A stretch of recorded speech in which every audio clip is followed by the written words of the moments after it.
O Senhor esteja convosco. Ele está no meio de nós. Proclamação do Evangelho de Jesus Cristo segundo João. Glória a vós, Senhor. Naquele tempo, muitos dos discípulos de Jesus que o escutaram disseram: esta palavra é dura. Quem consegue escutá-la?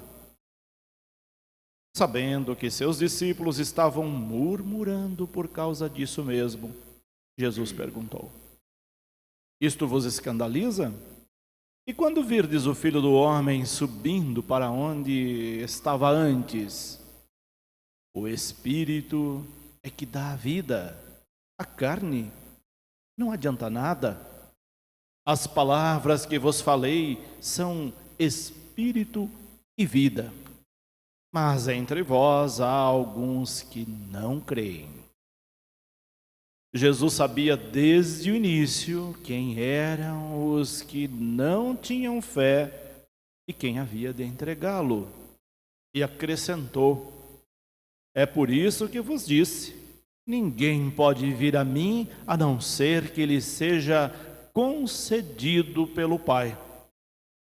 A partir daquele momento, muitos discípulos voltaram atrás e não andavam mais com ele. Então Jesus disse aos 12: vós também quereis ir embora? Simão Pedro respondeu: a quem iremos, Senhor? Só tu tens palavras de vida eterna. Nós cremos firmemente e reconhecemos que tu és o Santo de Deus. Palavra da salvação. Glória a vós, Senhor. Pode se assentarem. Hoje nós celebramos o nosso 21º domingo do tempo comum. Nós estamos em pleno mês vocacional, o mês em que a igreja toda, todos nós, refletimos sobre o chamado de Deus. E você, já refletiu sobre o chamado de Deus na sua vida? Todos esses domingos, a igreja vem possibilitando que nós pensemos, rezemos, reflitamos sobre o chamado. Lá no primeiro domingo de agosto, nós refletimos e rezamos sobre vocações ordenadas. No segundo domingo, nós refletimos sobre a vocação de constituir família. No terceiro domingo, a vocação consagrada na igreja, religiosos e religiosas. E hoje nós rezamos, refletimos sobre a vocação leiga na igreja. O que isso significa? Significa que tem gente, muita gente, mas ainda não suficientemente, porque a messe continua grande, os operários continuam pouco. Mas há pessoas que se dedicam à igreja com muito amor. São aqueles que, além do seu trabalho em casa, além do seu trabalho profissional, além de todos os seus afazeres, encontram um tempo para assumir um trabalho na igreja.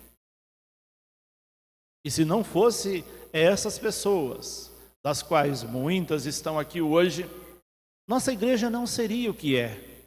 Nossa igreja é bonita, missionária, exatamente porque tem gente missionária nela, tem gente que não mede esforços para deixar essa igreja mais bonita, assumindo trabalhos pastorais na igreja. Então hoje, toda a nossa oração e reflexão se volta para quem tem um trabalho na comunidade. E se você ainda não tem, pense com muito carinho sobre isso. É muito importante. Não pense você que aqueles que ajudam na igreja são pessoas desocupadas. Não são. Geralmente são as pessoas mais ocupadas. Essas acabam se desdobrando nos seus trabalhos. Nós temos aqui na nossa paróquia, em média, mais ou menos 30 e poucas pastorais, serviços, movimentos, grupos, conselhos, associações. Se nós juntarmos tudo isso que a gente chama de organismos de nossa paróquia, nós vamos ver que à frente de cada um deles tem um líder, tem um agente de pastoral, tem uma pessoa que conduz esse trabalho. Uma vez por mês nós nos encontramos. É a reunião do nosso conselho paroquial e pastoral.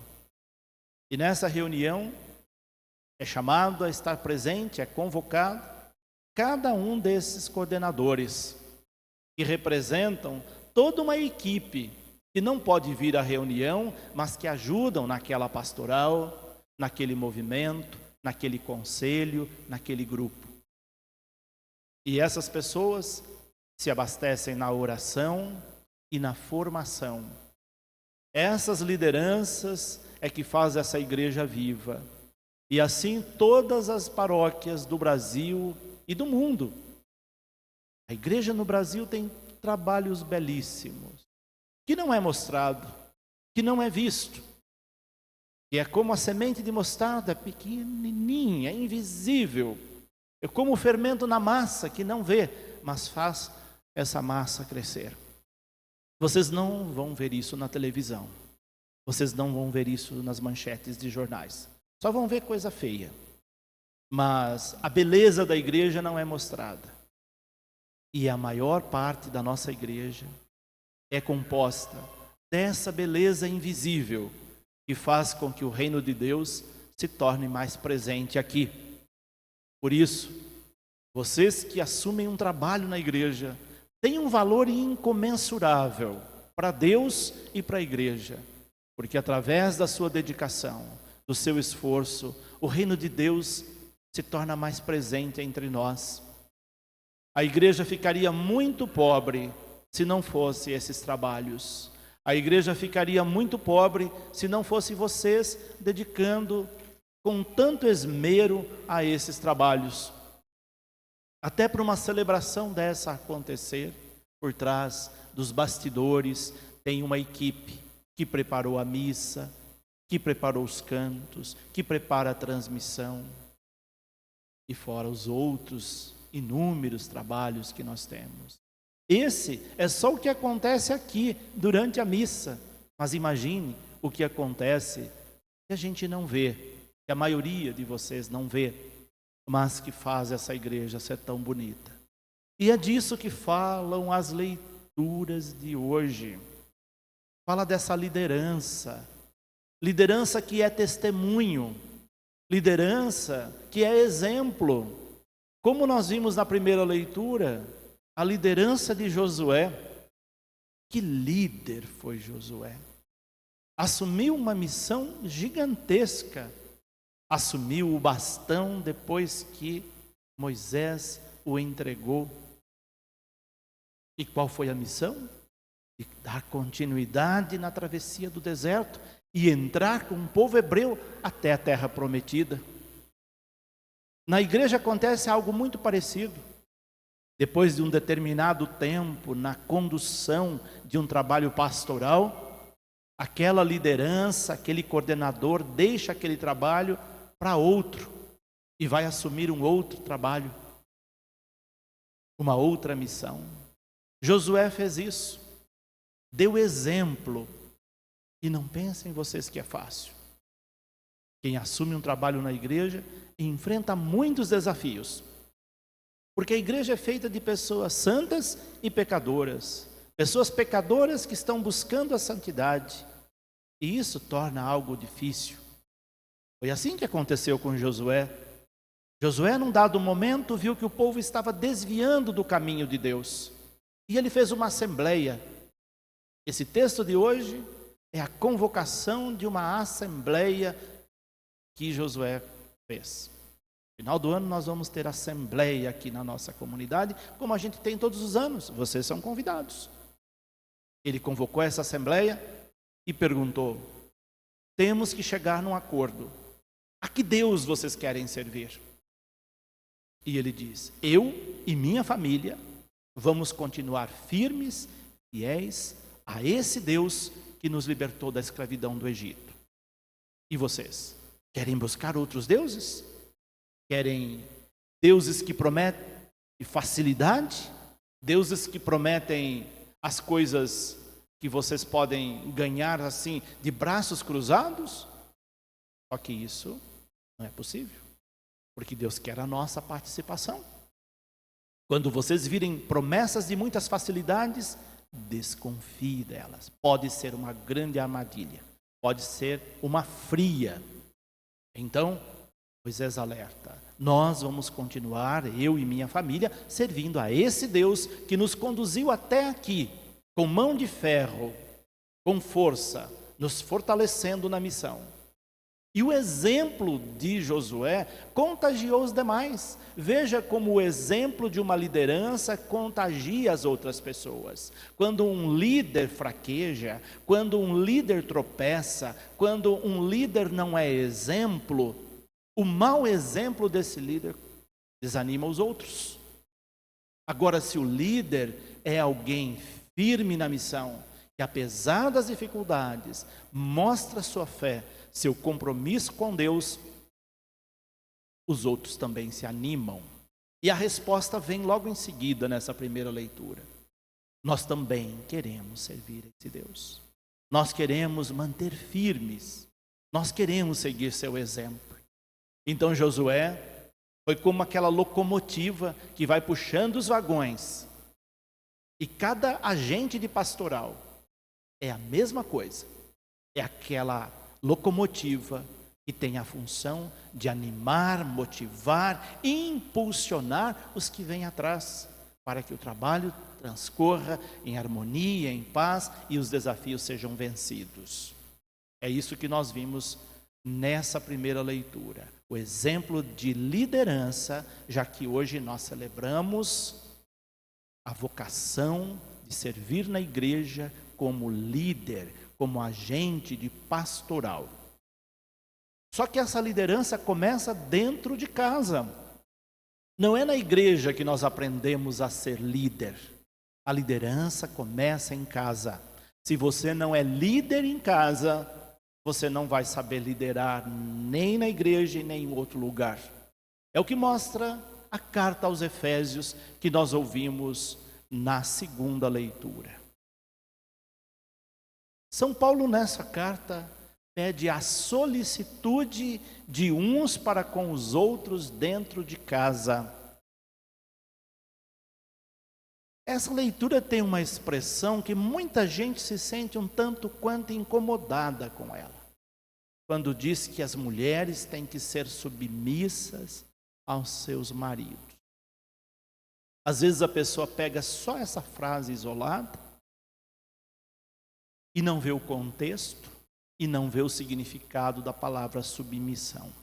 Se você for buscar a origem dessa palavra lá no grego, ela não significa o mesmo que significa para nós submissão. Submissão para nós significa subalternidade, significa alguém oprimindo um outro alguém.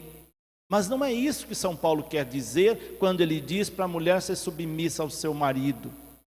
Ele diz no sentido de um respeitar o outro, um amar o outro como se fosse a própria carne. Isso vem elucidado depois, logo em seguida. Marido, amem suas esposas, respeitem suas esposas, cuidem de suas esposas como se você estivesse cuidando de você mesmo. Pronto, já anula aquela expressão submissão que muita gente interpreta como você ficar como um capacho de alguém, e que não é esse o significado da leitura. É o respeito que um deve ter com o outro. O marido é um líder em casa, a mulher também é líder em casa. Lideranças distintas que se completam para ser líder na família, ser exemplo na família, como nós vimos durante toda a semana da família, aqui na segunda semana desse mês de agosto. Então essa liderança dentro de casa é muito importante. E como líder, nós seguimos Jesus. E aí vem o evangelho de hoje, que é um evangelho que também nos provoca. Esse evangelho de hoje, João faz questão de mostrar que a palavra de Deus é dura. É dura no sentido que não é moleza seguir Jesus. Quem está achando que é fácil o seguimento, ou não está seguindo de verdade, ou está seguindo equivocadamente, ou não entendeu o que é o seguimento. A dureza da palavra significa a missão de seguir Jesus é algo tremendamente desafiador. Não é para qualquer um, é só para os fortes na fé, os que de fato têm compromisso com Cristo. E Jesus sabia que aquela multidão que o seguia, nem todos estavam cientes desse desafio. E é por isso que ele faz questão de dizer que não quer ninguém seguindo de modo errado. Quando as pessoas ouvem Jesus pregando, dizendo coisas tão fortes, tão contundentes, eles começam a murmurar entre eles, os discípulos. Essa palavra é dura. Quem é que consegue escutar isso? Escutar no sentido, quem consegue viver isso? Ficavam cochichando um com o outro. A palavra de Jesus é muito dura. Se você está vendo um Jesus só doce, suave, apresentando um caminho fácil, cuidado. Tem alguma coisa errada, porque a missão dele vai culminar na cruz e tem muitas pedras pelo caminho. Não é algo fácil. Por isso os discípulos acharam que era difícil seguir Jesus. E Jesus sabia disso. Vocês estão escandalizados? Vocês não viram nada ainda, diz Jesus para eles. Vocês vão ver muitas outras coisas. Só aqueles que de fato forem fiéis a mim vão conseguir perseverar neste segmento. Foi assim no tempo de Jesus, continua ainda hoje. Tem gente que começa um trabalho pastoral, logo, nos primeiros desafios, abandona. Tem aqueles que nem aceitam fazer nenhum trabalho, você convida, sabe que a pessoa tem potencial, tem condição, tem até tempo, mas ela não aceita. Porque ela tem outras prioridades na vida. Até quando nós vamos colocar outras prioridades da nossa vida que não seja Deus, que não seja servir a Deus?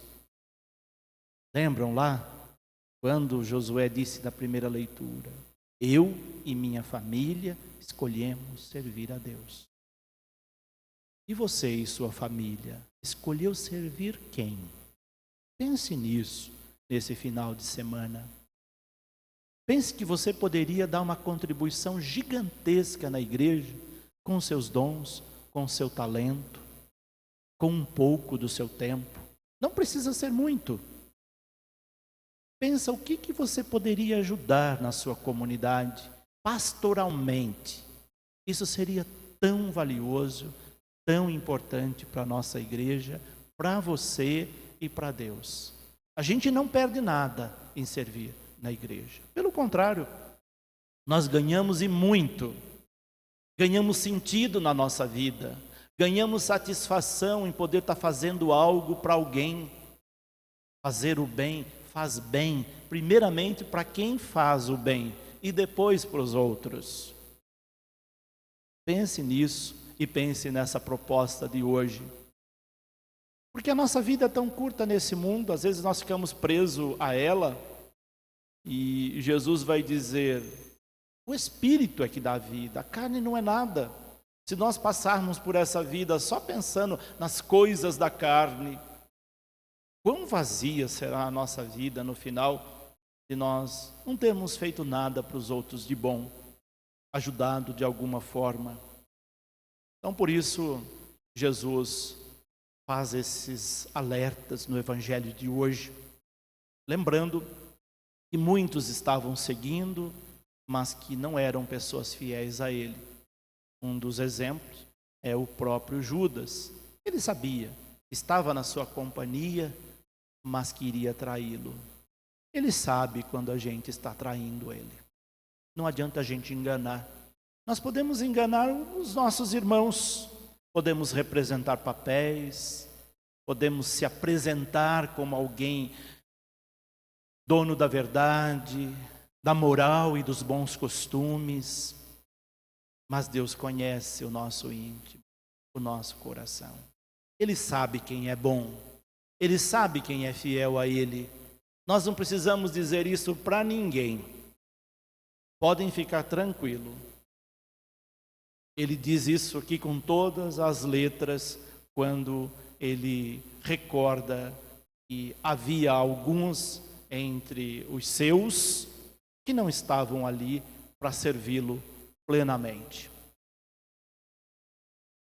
Assim, com esses alertas contundentes, nós vamos fechando a reflexão de hoje, pensando: como eu posso servir na minha igreja? Como eu posso servir a Deus? O que Deus espera de mim? Tenho feito algo? O que eu tenho feito é suficiente? Eu estou satisfeito com aquilo que eu tenho feito para Deus e para os meus irmãos? Será que Deus está satisfeito comigo, com aquilo que eu estou fazendo? Como eu estou fazendo? É muito valioso pensarmos nisso, nesse dia em que a igreja celebra a vocação leiga, a vocação de servir na igreja como pessoa leiga, agente de pastoral.